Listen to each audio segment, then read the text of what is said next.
Kidlat News Updates.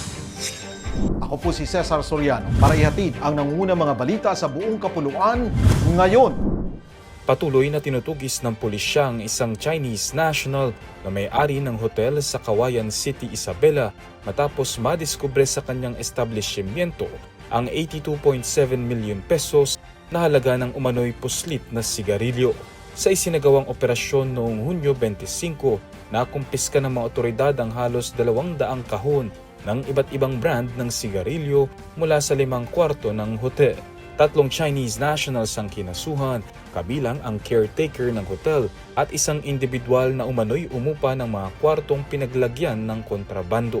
Ayon sa Bureau of Internal Revenue o BIR, may estimated floor price na 9.02 million pesos ang mga nahuling sigarilyo at may government losses na nasa 81.8 million pesos na excise taxes at 1.53 million pesos na value-added taxes.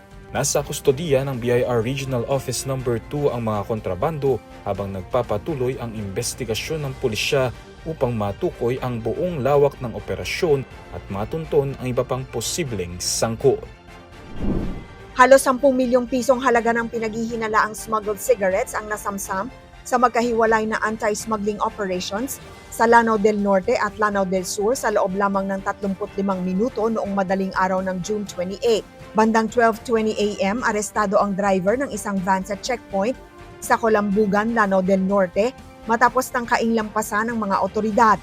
Nasamsam sa sasakyan ang 190 master cases o 9,500 rims ng platinum cigarettes na nagkakahalaga ng 7.6 million pesos.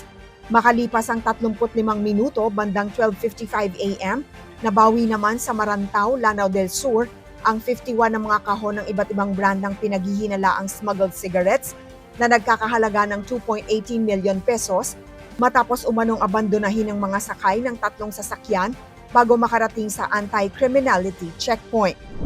Inanunsyo ng Department of Labor and Employment o DOLE ang 85 pesos na dagdag sa daily minimum wage ng mga manggagawa sa Metro Manila. Ayon kay Secretary Francis Tolentino, mula sa dating 695 pesos, magiging 780 pesos na ang minimum na sahod kada araw. Hahatiin sa 2 tranches ang dagdag sahod.